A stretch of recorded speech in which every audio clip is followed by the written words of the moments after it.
चलिए, आज आपको एक ऐसी दुनिया में ले चलते हैं जहां प्यार का इजहार लफ्जों से नहीं बल्कि आंखों से होता था। एक गांव और उस गांव की एक पगडंडी जहां एक बहुत ही प्यारी सी प्रेम कहानी ने जन्म लिया। अच्छा, एक बात बताइए, क्या आपको लगता है कि पहली नजर वाला प्यार मतलब लव एट फर्स्ट साइट सिर्फ फिल्मों या किताबों में ही होता है, और वो भी बिना एक भी शब्द बोले?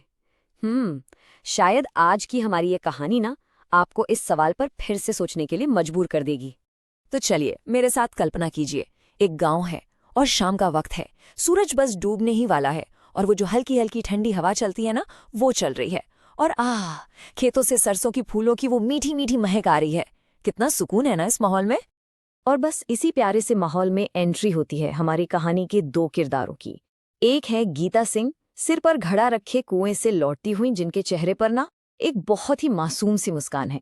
और दूसरे हैं राजेंद्र कुमार, खेतों से काम करके घर लौटते हुए, एकदम सीधे साधे, दिल के बहुत अच्छे। देखिए, ये इनकी कोई पहली मुलाकात नहीं है। अरे, ये तो उनका रोज का काम था।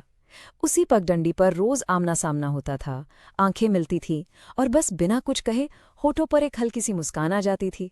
आप कह सकते हैं कि उनकी भाषा खामोशी थी। तो अब उनका रिश्ता ना धीरे धीरे आगे बढ़ रहा था। जो शुरुआत सिर्फ रोज मिलने और चुपचाप मुस्कुराने से हुई थी, वो अब कुछ छोटी मोटी बातों तक आ गई थी। और बातें भी क्या, एकदम आम सी। अरे भाई, खेतों के बारे में, फसल कैसी हुई या आज मौसम कैसा है, बस। पर जानते हैं, उन आम सी बातों में ही एक बहुत गहरा अनकहा प्यार छुपा हुआ था। असल में तो ये बातें सिर्फ एक बहाना थी एक दूसरे से मिलने का। राजेंद्र ना जानबूझ के खेतों से थोड़ा जल्दी निकल आते थे और गीता भी ठीक उसी समय कुएं पर पहुंच जाती थी। सब कुछ बस इसलिए कि एक दूसरे के साथ 2 पल और मिल जाएं। और फिर आता है वो दिन जो इस खामोश प्रेम कहानी में एक नया मोड़ लेकर आता है। कौन सा दिन? गांव का मेला। अब गांव के मेले का माहौल तो आप जानते ही हैं कैसा होता है। चारों तरफ चहल पहल, रंग बिरंगी दुकानें सजी हैं, बच्चों का शोरगुल है और वो बड़े बड़े झूले। बस इसी भीड़भाड़ में गीता सिंह भी अपने परिवार के साथ मेला घूम रही थी। और तभी राजेंद्र कुमार ने अपनी सारी की सारी हिम्मत बटोरी और पहुंच गए गीता सिंह के पास। जेब से कांच की कुछ सुंदर सी चूड़ियां निकाली और एकदम शर्माते हुए हिम्मत करके बस इतना ही बोल पाए, ये तुम्हारे लिए। गीता सिंह ने भी शर्माते हुए वो चूड़ियां अपने हाथ में ले ली। मुंह से दोनों ने एक शब्द भी नहीं कहा, लेकिन उनकी आंखों में जो खुशी थी ना, उसने सब कुछ कह दिया। वो एक ऐसा पल था जहां शर्म भी थी और बेशुमार खुशी भी। सच में उस दिन शब्दों की जरूरत ही नहीं पड़ी। दोनों ने आंखों ही आंखों में वो सब कह दिया जो शायद जुबान से कहना मुश्किल होता। ये एक ऐसा खामोश इजहार था जो किसी भी ऊंची आवाज में किए गए इकरार से कहीं ज्यादा गहरा था।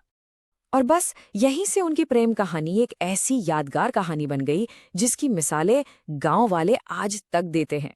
उनका प्यार, अब सोचिए, आज के शहरी रिश्तों से कितना अलग था, है ना? जहां आज रिश्तों में दिखावा है, कॉम्प्लेक्सिटी है, वहीं उनका प्यार सादगी, सच्चाई और वो जो छोटी छोटी खुशियां होती है ना, उन पर टिका था। कोई बड़े बड़े गिफ्ट नहीं, बस सच्ची खरी भावनाएं। और देखते ही देखते गीता सिंह और राजेंद्र कुमार की ये कहानी पूरे गांव के लिए सच्ची मोहब्बत का एक प्रतीक बन गई।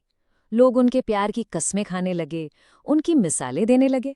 कहते हैं, आज भी जब उस पगडंडी पर शाम होती है, जब वही ठंडी हवा चलती है, तो गांव के बुजुर्ग लोग बताते हैं, देखो, यही वो जगह है, यहीं पर गीता सिंह और राजेंद्र कुमार की प्रेम कहानी ने अपना पहला कदम रखा था।